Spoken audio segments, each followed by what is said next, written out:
Vivimos actualmente en un mundo cambiante, incomprensible y por mucho desalentador.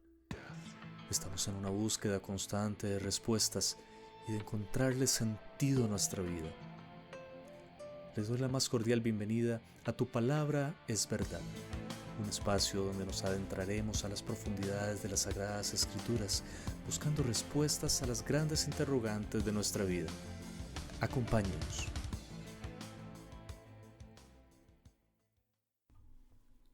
Génesis capítulo 1. En el principio, creó Dios los cielos y la tierra. La Biblia establece de una vez un creador, un ser superior inteligente capaz de crear de la nada. Antes no había nada, Dios habló y se hizo. El universo y todo lo que conocemos tuvo un inicio, un origen. Hay un principio creador intencional y no accidental como muchas veces hemos escuchado. No hubo una explosión repentina de la cual evolucionó toda la materia y la energía. La nada produce nada, así que algo poderoso, superior, sobrenatural y existente tuvo que crear todo lo demás. El Salmo 92 nos declara que antes que naciera la tierra y el mundo, tú eras Dios. Hay otros pasajes también que nos indican que Dios siempre ha existido, que no tiene un origen ni un fin, como 2 de Timoteo, capítulo 1, versículo 9. ¿Quién nos salvó y llamó con llamamiento santo? No conforme a nuestras obras, sino según el propósito suyo y la gracia que nos fue dada en Cristo Jesús antes de los tiempos de los siglos. También en Timoteo, pero en la primera carta, en el capítulo 1, versículo 17, la palabra nos dice lo siguiente: Por tanto, al Rey de los siglos, inmortal, invisible, al único y sabio Dios, sea honor y gloria por los siglos de los siglos. Amén. Dios creó los cielos. La palabra en hebreo para cielos es samayim, y de la raíz primitiva shamé, que significa ser elevado, firmamento, aire, cielo. Y la tierra, cuya palabra en hebreo es eretz, de una raíz que probablemente no se usa y que significa firme.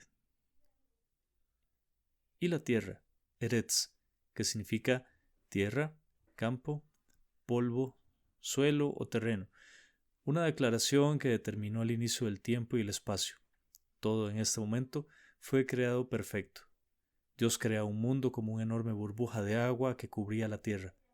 La palabra cielos es samayim, la cual está compuesta de dos palabras, sam y mayim, que significan respectivamente allá y aguas. Podemos encontrar una referencia a esto que les explico en 2 de Pedro 3:5, que nos dice así: Pues bien, por su propia voluntad pasan por alto esto, que por la palabra de Dios existían desde tiempos antiguos los cielos y la tierra que surgió del agua y fue asentada en medio del agua. 2 de Pedro 3, del 6 al 7, nos dice así: Por lo cual el mundo de entonces pereció anegado en agua, pero los cielos y la tierra que existen ahora están reservados por la misma palabra, guardados para el fuego, en el día del juicio y de la perdición de los hombres impíos. Versículo 2. Y la tierra estaba desordenada y vacía, y las tinieblas estaban sobre la faz del abismo, y el Espíritu de Dios se movía sobre la faz de las aguas. Vemos que luego de crear la tierra, algo pasó con ella. Dios no pudo haberla creado desordenada y con tinieblas. La palabra estaba, en el hebreo es hayá, que quiere decir llegó a ser, sucedió, se convirtió. O sea, que antes no estaba así. La palabra original para desordenada, en el hebreo, es tohu, que significa desolada, desierta, que no vale, destruida.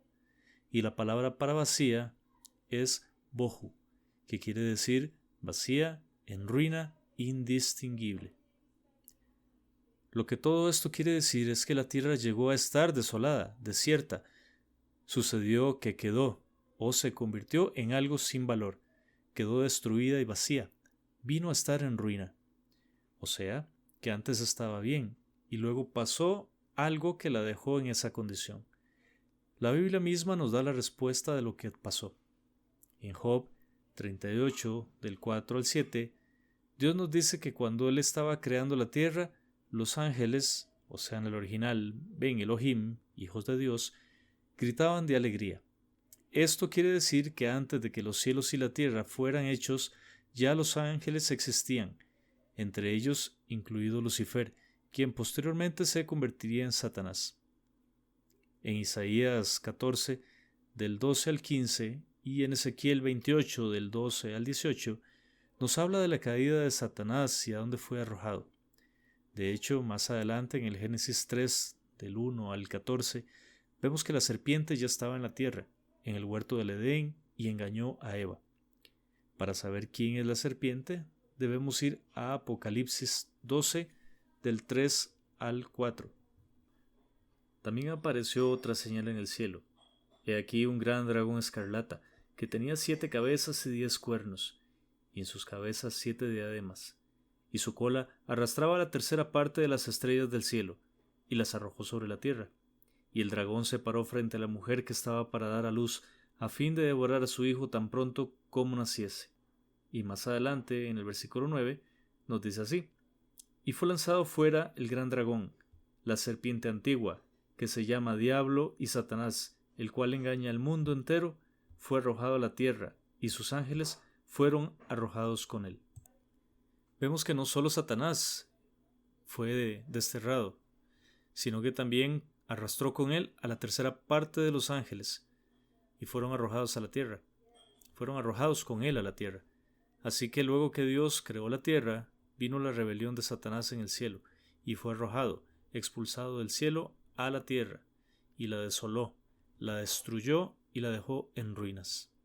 Luego de esto, las tinieblas, que es la palabra en hebreo Hoshek, que significa oscuridad, tinieblas, miseria, destrucción, maldad, estaban sobre la faz, sobre la superficie, sobre la cara, sobre la extensión del abismo. La palabra abismo es tehum, que significa abismo como masa de agua que sube, lo profundo, el mar o la provisión de agua subterránea. Interpretando todo en conjunto, tenemos que Satanás, quien es la representación del mal, y todos sus ángeles caídos, estaban por todo lado de la superficie de las aguas, del mar o de las profundidades. Curioso notar que en Apocalipsis 13, la bestia sube del abismo, en referencia al anticristo, quien será poseído por el mismo Satanás, quien subirá del abismo. A pesar de todo eso, Dios permanecería, y su presencia se haría notar, ya que el espíritu, el Ruaj, se movía sobre la faz del abismo, haciéndonos ver que el poder creador de Dios no había cesado, y que Dios está siempre en control de todo, y que ese mismo Espíritu de Dios transforma las cosas. Donde había destrucción, puso en acción su poder creador, restaurador, para ordenar lo que se había echado a perder. Versículo 3. Versículo 3. Y dijo Dios, sea la luz, y fue la luz. Ese mismo Espíritu de Dios creador continuó operando. Dios habló y dijo, su palabra es poder, creador y vida. Eso lo podemos ver en Juan 1:1. En el principio era el Verbo, y el Verbo era con Dios, y el Verbo era Dios. Aquí la palabra que se tradujo como verbo es la palabra logos en griego, que literalmente significa palabra. Si reemplazamos la palabra verbo en esta traducción en español y colocamos la palabra palabra, diría así: en el principio era la palabra, y la palabra era con Dios, y la palabra era Dios. En Juan 1:14 tenemos también esta referencia. Y aquel verbo fue hecho carne, y habitó entre nosotros, y vimos su gloria, gloria como del unigénito del Padre, lleno de gracia y de verdad. Si hacemos el mismo ejercicio reemplazando la palabra verbo, diría lo siguiente: y aquella palabra fue hecha carne y habitó entre nosotros, y vimos su gloria, gloria como del unigénito del Padre, lleno de gracia y de verdad. Definitivamente aquí vemos una referencia clara a Jesucristo, porque Jesucristo, Dios hecho hombre, vino a la tierra. Así que la palabra de Dios es Jesucristo. Jesucristo es la palabra de Dios hecha carne. Interesante hacer la observación que a este momento el sol no ha sido formado. Sin embargo, ya hay luz. Si la luz no venía aún del sol, ¿de qué luz está hablando? La palabra hebrea para luz es or y significa luz, relámpago o rayo. Nos habla de energía, de radiación electromagnética. La emisión de radiación electromagnética se manifiesta en diferentes rangos de frecuencia, desde los rayos gamma hasta las ondas de radio, principios fundamentales de la física, la materia y la energía. Lo que nosotros conocemos como luz es solamente la parte de la radiación electromagnética que puede ser percibida por el ojo humano, o sea, el espectro visible. Esto desde un punto de vista físico, material. Sin embargo, desde un punto de vista espiritual, Juan 8:12 nos declara lo siguiente. Otra vez Jesús les habló diciendo, Yo soy la luz del mundo. El que me sigue no andará en tinieblas, sino que tendrá la luz de la vida. Versículo 4. Y vio Dios que la luz era buena, y separó Dios la luz de las tinieblas. Aquí Dios separó. La palabra es badal en el hebreo, que significa hacer división, hacer distinción, hacer diferencia. Separó las tinieblas, o sea, a la maldad, de la luz. Dios de alguna manera está relacionando a la noche con las tinieblas. La palabra noche es la hiela, que significa noche, nocturno, alejarse de la luz, adversidad. Veremos una referencia de esto en el Evangelio según San Juan, capítulo 11, del 9 al 11. Respondió Jesús, ¿no tiene el día 12 horas?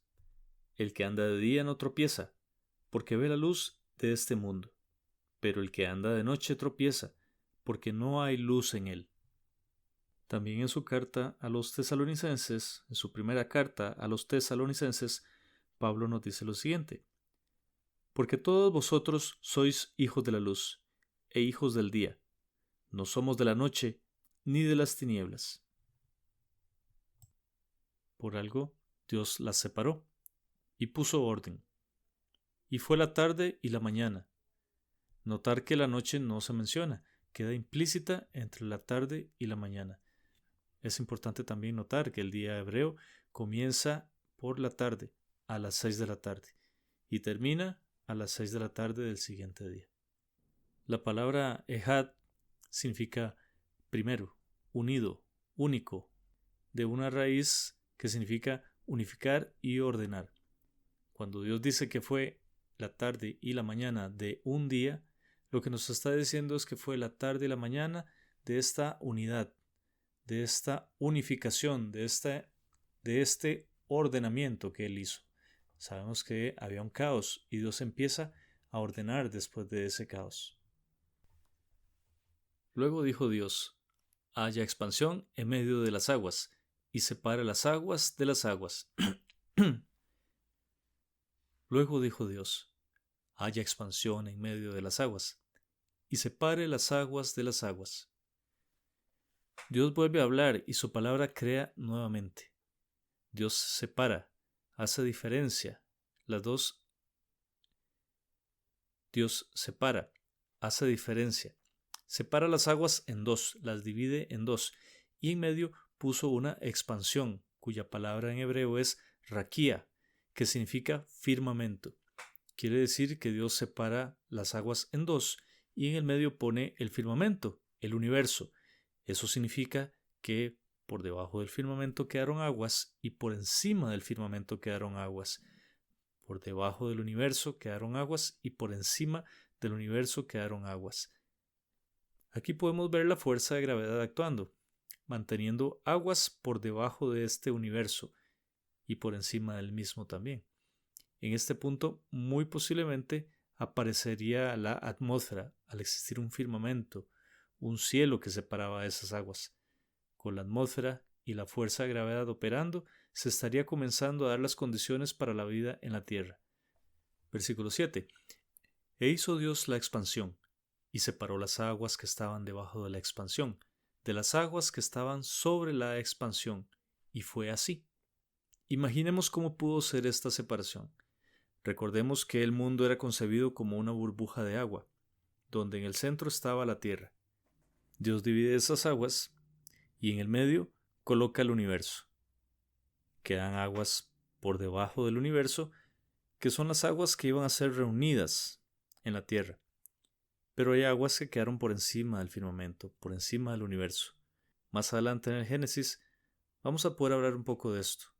¿Dónde están esas aguas y para qué Dios las mantendría en ese lugar? Versículo 8. Y llamó Dios a la expansión cielos, y fue la tarde y la mañana del día segundo. Ya los cielos estaban creados desde el versículo 1, se utiliza la misma palabra, pero estaban llenos de agua, por lo que acá se habla de una separación de aguas, para que quedaran al descubierto el firmamento, o sea, el universo, al cual llamó cielos, nuevamente como lo había creado en el principio. También nos habla de la palabra día segundo. En hebreo es sheni, que significa doble o segundo, o ot, que significa doble, segundo, otra vez, sucesor, de nuevo, de una raíz hebrea que significa doblar, duplicar. Dios arregló de nuevo lo que las tinieblas habían destruido, y Él ya había creado, volviendo a crear las condiciones necesarias para la vida. Dios siempre vence, y las tinieblas no prevalecen. En el Evangelio según San Juan, en el capítulo 1 y el versículo 5 nos declara lo siguiente: la luz en las tinieblas resplandece, y las tinieblas no prevalecieron contra ella. Versículo 9. Dijo también Dios: júntense las aguas que están debajo de los cielos en un lugar, y descúbrase lo seco. Y así fue. Las aguas de debajo del firmamento se reunieron y dieron paso al resurgimiento de la tierra. Dios nos dice también en el 2 de Pedro capítulo 3 que la tierra surgió del agua. Versículo 10. Y llamó Dios a lo seco tierra, y a la reunión de las aguas llamó mares. Y vio Dios que era bueno. Ya esta sería la tercera condición para propiciar la vida en la tierra: gravedad, atmósfera para poder respirar el oxígeno, tierra y agua, principios básicos para la vida. Después dijo Dios: produzca la tierra hierba verde, hierba que dé semilla, árbol de fruto que dé fruto según su género, que su semilla esté en él, sobre la tierra. Y así fue. Acá vemos el surgimiento de la vida vegetal, principios de la botánica y la fitología. Dios da la orden y la tierra produce. Una vez más, el poder de la palabra de Dios en operación. En la tierra, Él colocó todo lo necesario para la vida vegetal, cada especie vegetal según su género, creados tal cual desde el primer día. No hay tal cosa como evolución de las especies. Interesante cómo en cada especie Dios coloca la semilla para que esta especie se reproduzca. El árbol de mango da mango, el árbol de limones da limones, y así sucesivamente. Y también observaremos cómo Dios nos indica cómo debe ser el proceso para reproducción de especies vegetales. Cada especie produce una semilla y debe estar en la tierra para que se reproduzca. Produjo pues la tierra hierba verde, hierba que da semilla según su naturaleza, y árbol que dé fruto, cuya semilla esté en él, según su género. Y vio Dios que era bueno. Dios dice y así se hace. Dios insiste que cada especie trae consigo la información necesaria para reproducirse, y todo en una pequeña semilla. Dios, a través de una semilla que contiene toda la información genética necesaria, hace crecer un árbol enorme. Es como tener un programa en una pequeña llave USB, fácil de transportar para ser reinstalado en una computadora en cualquier parte del mundo. De la misma manera, un árbol no puede ser llevado a otro lugar y replantarse. Sin embargo, una semilla sí se puede transportar fácilmente a todo lado para que se reproduzca. Primero crea plantas para que los seres vivos puedan respirar oxígeno y tener alimento. Versículo 13. Y fue la tarde y la mañana del día tercero. Toda la naturaleza vegetal fue creada aquí, tercer día.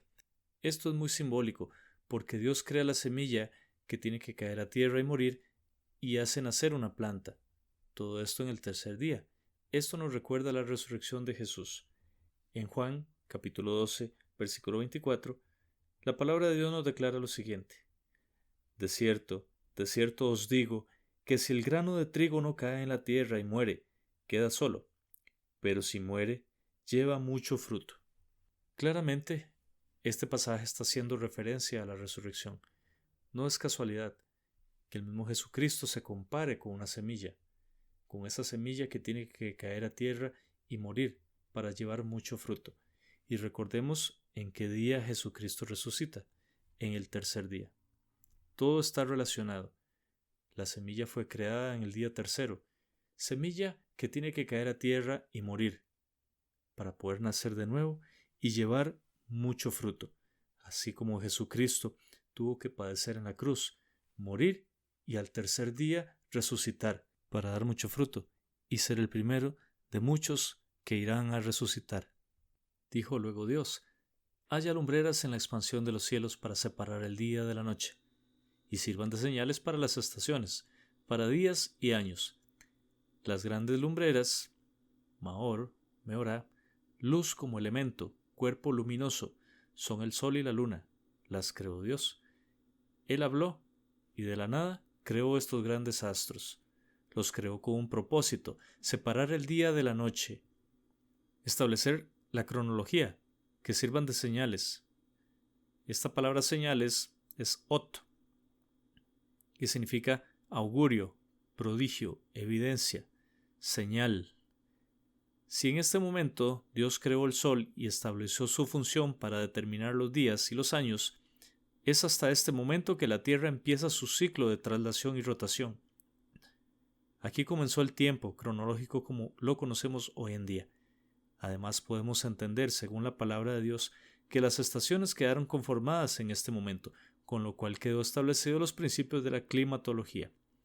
Interesante notar que, si hasta este momento comenzó a contarse los días debido a la existencia del Sol y los movimientos de rotación y traslación de la Tierra, ¿cómo contabilizó Dios los 3 primeros días de la creación si aún no había sol? ¿Fueron días literales? Lo que sí sabemos es que para Dios no hay tiempo. Dios existe, Dios vive en otra dimensión que no está sujeta al tiempo como nosotros lo conocemos. Dios es atemporal. Versículo 15. Y sean por lumbreras en la expansión de los cielos para alumbrar sobre la tierra. Y fue así. Nuevamente aparece la palabra expansión, la cual entendemos como firmamento, el espacio exterior, el universo, donde está el sol, la luna, las estrellas.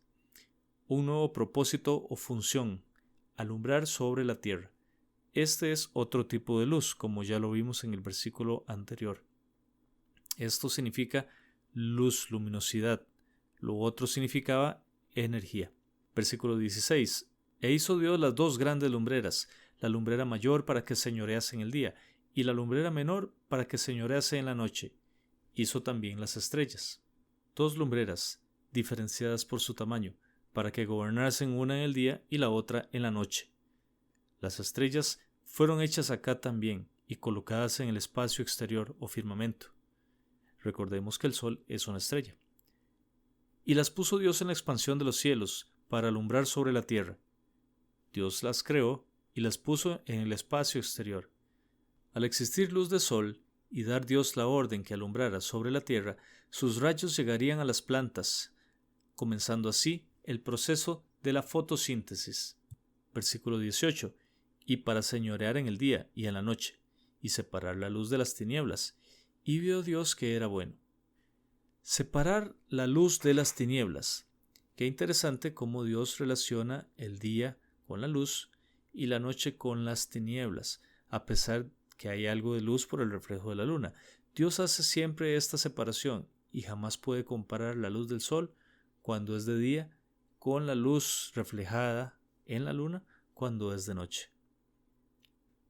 Este versículo de Romanos 13 nos dice así: andemos como de día, honestamente, no en glotonerías y borracheras, no en lujurias y lascivias, no en contiendas y envidia. El Señor nos da una comparación. en el sentido de que las malas acciones, los pecados, es como si anduviéramos de noche, en oscuridad. Sin embargo, si andamos de día, si andamos como de día, cuando la luz del sol está en su plenitud, que podemos ver absolutamente todo, es una forma de llevarnos a entender el discernimiento. Andar de día es como tener discernimiento.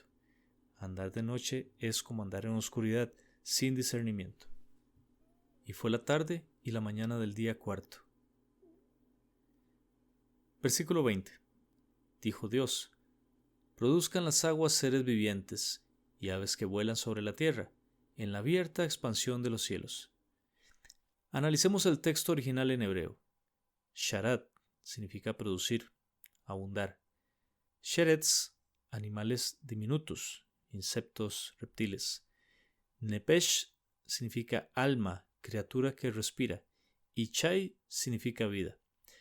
Para mejor comprensión podemos interpretarlo de la siguiente manera: produzcan abundantemente las aguas, reptiles e insectos, criaturas vivas que tienen alma y aves que vuelan. Interesante cómo el agua es la que produce estas criaturas ante el mandato de Dios. Las aves provienen de los cielos y que vuelan por encima de la tierra en el cielo.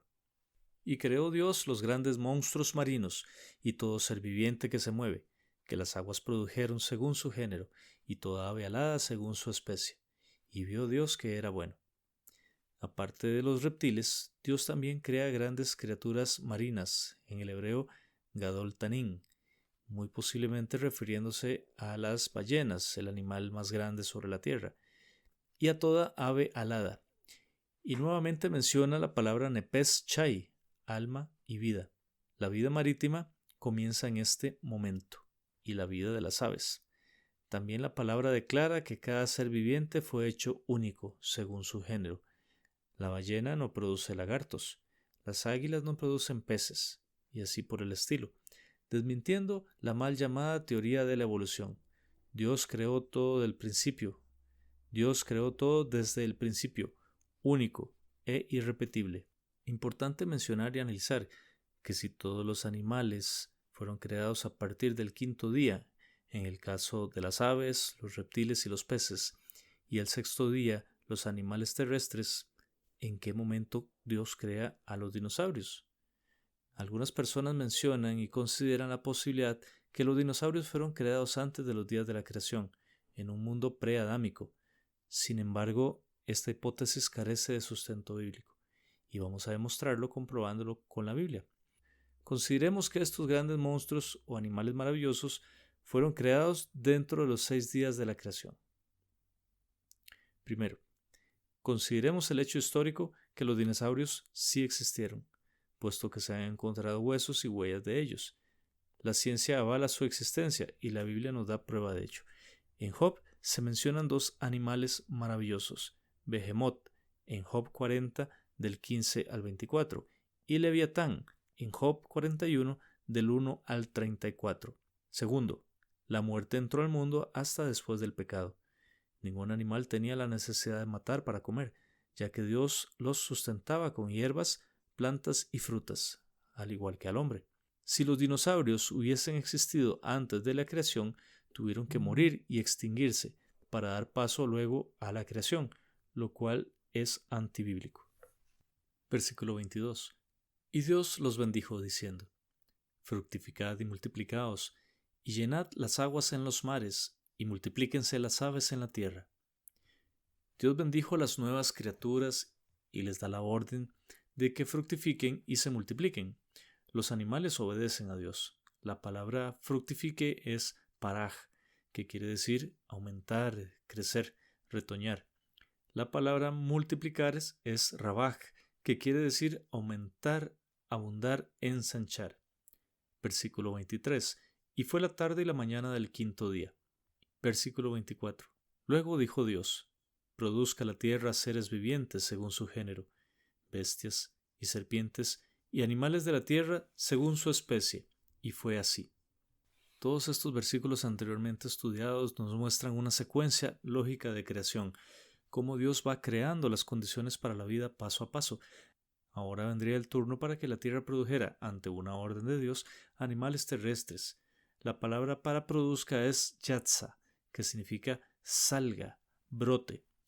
Nuevamente, seres vivientes es la palabra nepes chai, que significa alma y vida. También aclara según su género y especie, dejando nuevamente por fuera la teoría de la evolución. Versículo 25. E hizo Dios animales de la tierra según su género, y ganado según su género, y todo animal que se arrastra sobre la tierra según su especie. Y vio Dios que era bueno. La obra maestra de Dios estaba casi completa. Había creado materia, energía, espacio y tiempo, universo, tierra, agua, plantas, vida vegetal, vida animal, y solamente faltaba la cereza en el pastel. Entonces dijo Dios: hagamos al hombre a nuestra semejanza, conforme a nuestra semejanza, y señoree en los peces del mar, en las aves de los cielos, en las bestias, en toda la tierra, y en todo animal que se arrastra sobre la tierra. El mismo día que la tierra produjo seres vivientes, Dios creó al hombre. Es la palabra Adam.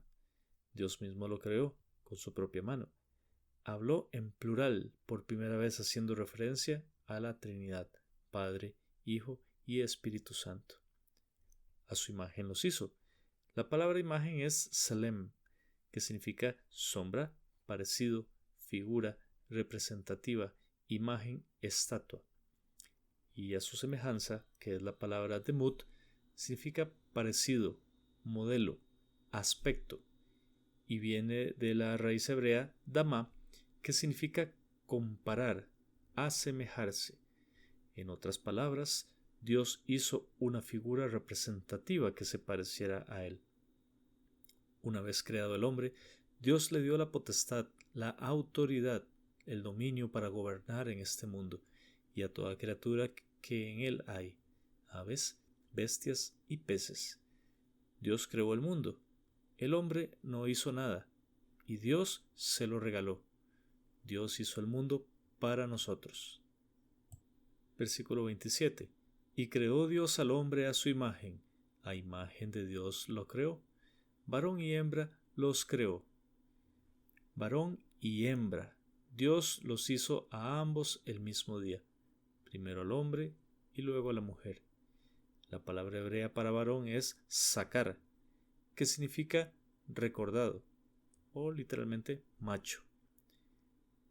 De la raíz primaria sacar también, que significa marcar, acordar, donde yo hiciere que esté la memoria, conservar, hacer memoria, ser recordado. La función del hombre es guardar información, mantener la memoria y acordar, o sea, hacer acordar o transmitir esa información. La responsabilidad del hombre es mantener en la memoria el mensaje de Dios y transmitirlo a su familia, ser el sacerdote de la casa. Eso lo podemos ver en Efesios 5, del 21 al 23. También la responsabilidad del hombre es transmitir la vida mediante el esperma que deposita dentro de la mujer.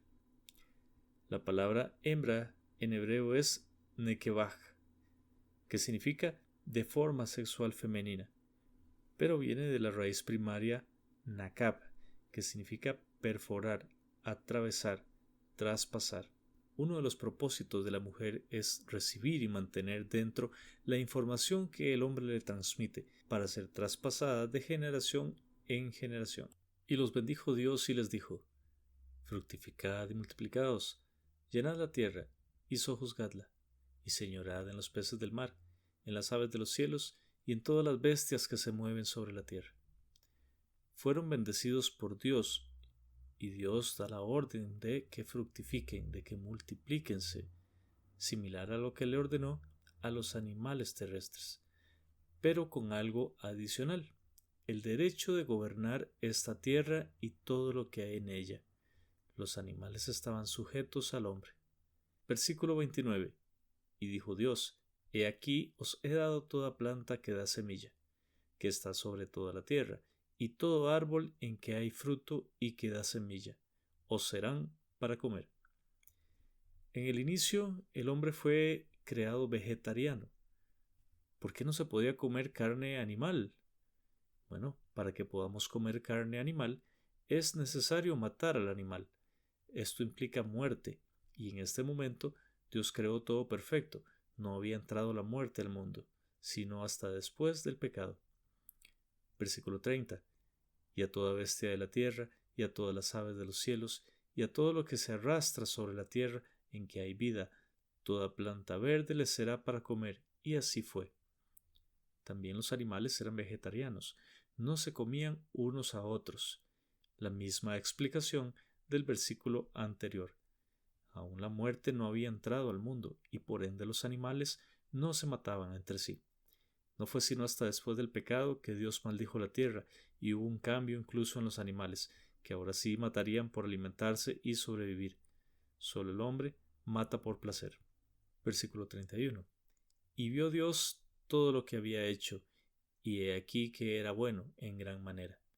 Y fue la tarde y la mañana del sexto día. Era bueno y en gran manera.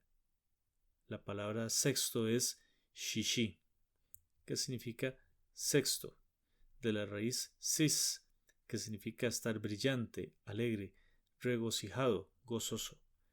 La palabra hebrea nos hace referencia a cómo Dios estaba viviendo ese día. Estaba feliz, gozoso, alegre de haber hecho su creación más brillante, la joya de la corona, haber creado al ser humano. En este día fue consumada la obra de la creación, cuando hizo la joya de la corona, al hombre. Dios hizo y preparó todo para nosotros. El escenario estaba puesto, la mesa estaba servida. Dios hizo al hombre y lo trajo para regalarle todo lo que había creado. Hasta aquí llega nuestro programa. Acompáñanos en una próxima edición y los estaré esperando para descubrir juntos cosas maravillosas. Le pido al Padre que los santifique en verdad, porque su palabra es verdad.